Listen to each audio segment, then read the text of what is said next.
Ne me frappez pas, s'il vous plaît. Je suis déjà blessé, pleura la serveuse.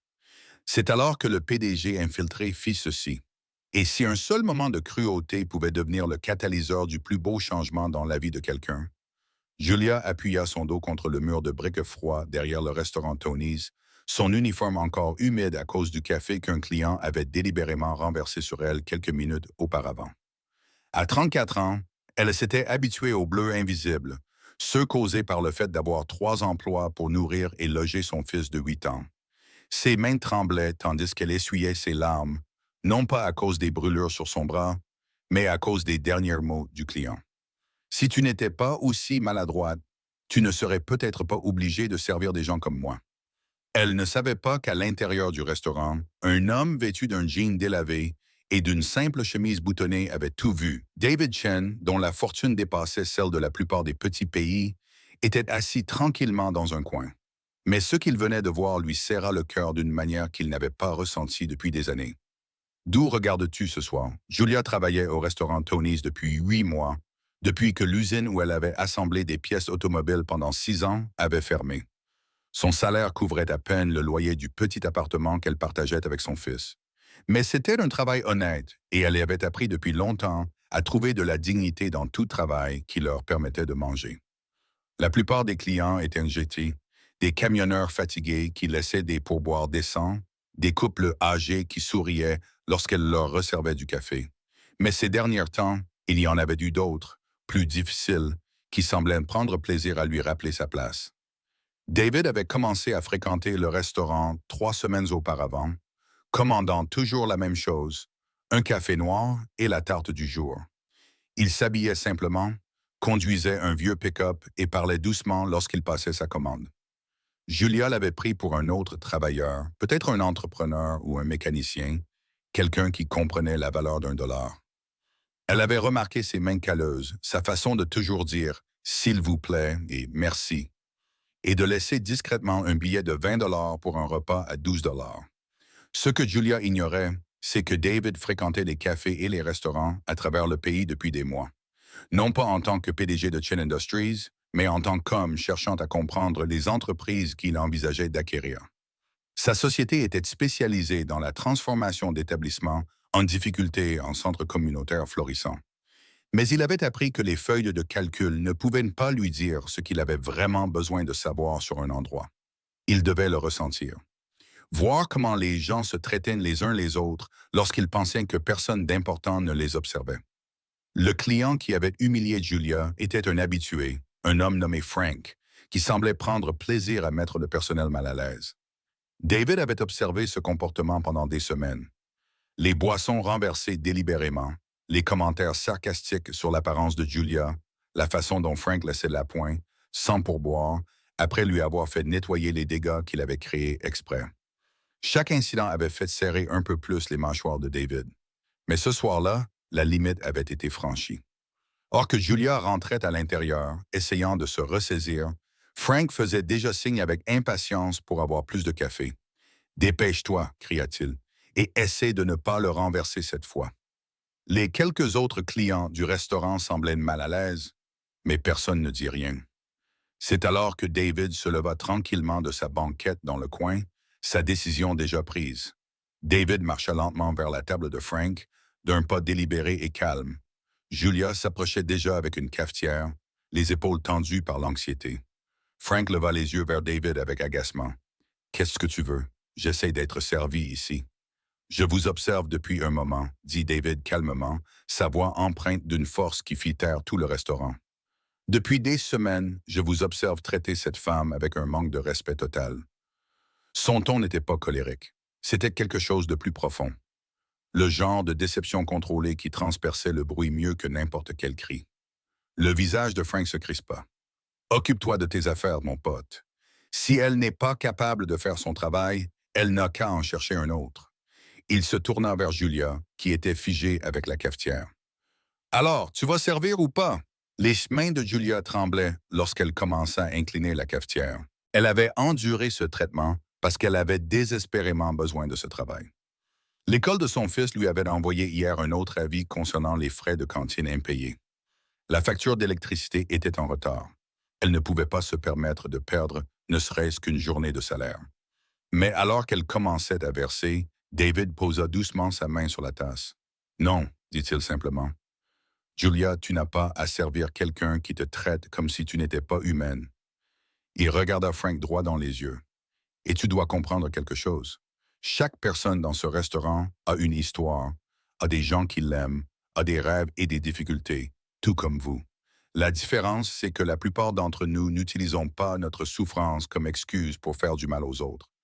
Frank se leva brusquement, sa chaise raclant le sol. Pour qui vous prenez-vous pour me parler comme ça? Tu n'es qu'un simple ouvrier. David resta impassible, mais quelque chose brilla dans ses yeux. Peut-être, mais je sais faire la différence entre un homme et un tyran. Il sortit son portefeuille et posa un billet de 100 $ sur la table de Frank. Tes repas sont payés pour le mois prochain. Mais voici le marché. Tu vas commencer à traiter chaque personne qui travaille ici avec respect ou tu iras manger ailleurs. Le restaurant resta complètement silencieux. Julia sentit les larmes lui monter à nouveau aux yeux, mais cette fois-ci, ce n'était pas à cause de l'humiliation. Si ce moment vous a touché, merci de liker la vidéo. Personne ne s'était jamais battu pour elle comme ça, défendant sa dignité alors qu'elle ne pouvait pas le faire elle-même. Frank, visiblement secoué et embarrassé, jeta de l'argent sur la table et sortit en trombe, marmonnant entre ses dents. Mais David n'avait pas encore fini. Alors que le restaurant retrouvait lentement son rythme normal, Julia réalisa que ses mains tremblaient encore. Elle posa délicatement la cafetière et regarda David avec un mélange de gratitude et de confusion. « Vous n'étiez pas obligé de faire ça, » murmura-t-elle. « J'aurais pu m'en occuper. » L'expression de David s'adoucit. « Je sais que vous auriez pu. Tu t'en occupes depuis des semaines. Mais ce n'est pas parce que tu peux supporter quelque chose que tu dois le faire. » Il fit un geste vers la banquette où il était assis. « On peut discuter quelques minutes. » Julia jeta un coup d'œil vers la cuisine où Tony faisait semblant de ne pas regarder tout en retournant les hamburgers. Il lui fit un petit signe de tête. L'affluence du dîner était terminée et les quelques clients restants semblaient satisfaits de s'attarder autour de leur café. Elle suivit David jusqu'à sa table et se glissa sur la chaise en face de lui. « Je m'appelle David, » dit-il en lui tendant la main, « et je te dois des excuses. » « Des excuses, pourquoi? Pour être resté assis ici pendant 3 semaines, à regarder cet homme te manquer de respect, sans rien dire jusqu'à ce soir. » La voix de David trahissait un regret sincère. « Je viens ici depuis longtemps pour mieux comprendre cet endroit. Je travaille dans la restauration et j'envisageais de faire une offre pour racheter le Tony's Diner. » Le cœur de Julia se serra. Encore un acheteur industriel, encore une entreprise qui fermerait probablement dans quelques mois, la laissant à nouveau sans emploi. « Oh, » dit-elle doucement. David vit la peur passer sur son visage et poursuivit rapidement. « Mais ce que j'ai appris ici ne figure dans aucun plan d'affaires.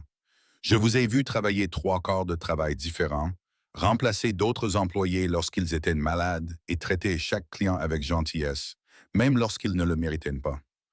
Vous vous souvenez comment les gens aiment leur café? Vous vérifiez que les clients âgés vont bien. Et vous faites tout cela tout en faisant face à vos propres difficultés. Comment connaissez-vous mes difficultés? Demanda Julia sur la défensive. Parce que je les reconnais, répondit David doucement. J'ai grandi dans une maison où ma mère avait 3 emplois, tout comme toi. J'ai vu ce regard dans les yeux des gens lorsqu'ils comptent chaque dollar, lorsqu'ils sont épuisés mais ne peuvent pas se permettre de se reposer. Il fit une pause, choisissant ses mots avec soin. As-tu déjà été confronté à une situation similaire? Fais-le nous savoir dans les commentaires. Puis il poursuivit. Julia, et si je vous disais que vous avez déjà prouvé tout ce que vous aviez à prouver, que vous voir travailler m'a appris davantage sur le leadership et la dignité que n'importe quelle école de commerce. Julia fixa David essayant de comprendre ce qu'il lui disait. Je ne comprends pas. Que voulez-vous dire par « vous êtes dans la restauration » David fouilla à nouveau dans son portefeuille, mais cette fois-ci, il en sortit une simple carte de visite. Julia la lut 2 fois avant d'en comprendre le sens. David Chen, PDG, Chen Industries. Elle le regarda avec de grands yeux. Vous êtes... Je crois que les meilleures entreprises sont celles qui traitent bien leurs employés, dit simplement David. Et vous m'avez montré exactement ce que cela signifie. Il se pencha légèrement en avant. Julia, je veux acheter ce restaurant, mais je veux le faire de la bonne manière. Je veux en faire un lieu qui honore la communauté qu'il dessert. Et je veux que vous m'aidiez à y parvenir. Je ne sais rien de la gestion d'une entreprise, protesta Julia. Mais David secoua la tête. Vous savez tout ce qui compte. Vous savez comment mettre les gens à l'aise, comment travailler dur, comment prendre soin des autres, même lorsque vous êtes vous-même en difficulté. Sa voix devint plus sincère. Je te propose un partenariat, Julia. Pas seulement un emploi, mais une véritable participation à la transformation de cet endroit en tout ce qu'il pourrait être. Julia sentit son monde basculer sous ses pieds. Je ne peux pas. J'ai un fils et je n'ai jamais... Elle s'interrompit, submergée par l'émotion. C'est justement grâce à ton fils que cela pourrait fonctionner, dit David doucement. Chaque décision que nous prendrons aura pour but de créer un endroit où des familles comme la tienne pourront s'épanouir. De meilleurs salaires, une couverture santé, un système de participation aux bénéfices, des fonds pour les études universitaires des employés et de leurs enfants. Il marqua une pause. Je cherchais quelqu'un qui comprenne ce que signifie construire quelque chose de réel, quelque chose qui compte. En vous observant travailler ces dernières semaines, en voyant comment vous traitez les gens, comment vous n'abandonnez jamais, j'ai trouvé exactement ce que je cherchais. Des larmes commencèrent à couler sur les joues de Julia, mais pour la première fois depuis des mois, c'étaient des larmes d'espoir. Pourquoi moi? Vous pourriez avoir n'importe qui. Parce que n'importe qui peut gérer des chiffres sur un tableur, répondit David. Mais tout le monde n'a pas un cœur qui voit les gens comme vous le faites. Tout le monde ne comprend pas que le plus important dans toute entreprise, c'est la façon dont elle fait ressentir les gens. Si vous avez aimé cette histoire, abonnez-vous à notre chaîne pour découvrir d'autres récits réconfortants. Il tendit le bras par-dessus la table et posa doucement sa main sur la sienne. Julia, que diriez-vous si je vous disais que dans 6 mois, vous pourriez être la directrice générale du meilleur restaurant communautaire de Trois-États? 6 mois plus tard, Julia se tenait dans la salle à manger entièrement rénovée de ce qui s'appelait désormais Julia's Table, regardant son fils de 8 ans, Michael, disposer avec soin des fleurs fraîches sur chaque table. La transformation avait dépassé tout ce qu'elle aurait pu imaginer. Les vieilles banquettes en vinyle avaient été remplacées par des sièges confortables. Les lumières fluorescentes agressives avaient cédé la place à des luminaires chaleureux et accueillants, et les murs étaient désormais ornés d'œuvres d'artistes locaux, dont une magnifique peinture réalisée par Michael, représentant le nouveau jardin du restaurant. Mais les véritables changements allaient bien au-delà de la décoration. Tous les employés gagnaient désormais un salaire décent, assorti d'une couverture santé. Le personnel comprenait 2 autres mères célibataires qui avaient du mal à joindre les 2 bouts, un enseignant à la retraite qui souhaitait travailler à temps partiel pour rester actif, et 3 adolescents qui économisaient pour leurs études grâce au fonds d'éducation du restaurant. Julia avait découvert qu'elle avait un don naturel pour organiser, former et inspirer les autres. Des compétences que David avait reconnues en elle bien avant qu'elle ne les découvre elle-même. Tony était resté chef cuisinier et copropriétaire. Ses recettes traditionnelles étaient désormais complétées par des spécialités saisonnières que Julia avait mises au point en écoutant les clients raconter les plats que leur grand-mère leur préparait. Le restaurant était devenu exactement ce que David avait imaginé. Un véritable centre communautaire où les gens venaient non seulement pour manger, mais aussi pour créer des liens. Le tableau des clients à l'entrée était rempli de mots de remerciement, d'offres d'emploi et d'aide de la part des voisins. Julia avait lancé un programme permettant aux clients d'acheter des repas pour les personnes dans le besoin, sans poser de questions. Le mur de la gentillesse, comme Michael l'avait baptisé, ne restait jamais vide très longtemps. David venait toujours régulièrement, mais il s'asseyait désormais au comptoir et laissait Julia lui servir son café pendant qu'ils discutaient de leur projet d'expansion. 3 autres communautés avaient déjà demandé à ouvrir leur propre restaurant Julia's Table, chacun devant être géré par une personne ayant le même sens du service que Julia et comprenant ce que signifiait lutter pour s'en sortir. Alors que Julia regardait Michael aider un couple âgé à s'asseoir à leur table préférée près de la fenêtre, elle se souvint de cette nuit, 6 mois plus tôt, où elle s'était tenue dehors dans le froid, se sentant invisible et vaincue. Elle pensa à la façon dont la volonté d'une seule personne de voir sa dignité avait changé non seulement sa vie, mais aussi celle de tous ceux qui franchissaient ses portes. Frank n'était jamais revenu au restaurant, mais Julia se demandait souvent s'il avait lui aussi appris quelque chose cette nuit-là. Elle espérait que oui.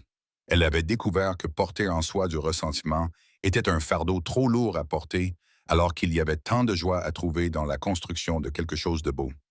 David apparut à ses côtés, tenant 2 tasses de café. Penny, à quoi penses-tu? Demanda-t-il. Je pense juste à la façon dont tout peut changer en un instant, répondit Julia en acceptant le café avec gratitude. Comment une personne qui choisit la gentillesse peut créer des ondulations qui vont plus loin qu'elle ne le saura jamais? C'est ce que tu fais tous les jours, répondit David. Tu crées ces répercussions. Si vous avez aimé cette histoire, n'oubliez pas de la liker, de laisser un commentaire avec vos impressions et de vous abonner pour découvrir d'autres récits réconfortants sur la façon dont des gens ordinaires créent des changements extraordinaires. Merci de nous avoir rejoints dans Julia's Journey. Et n'oubliez pas que parfois, la chose la plus puissante que nous puissions faire est simplement de nous voir les uns les autres.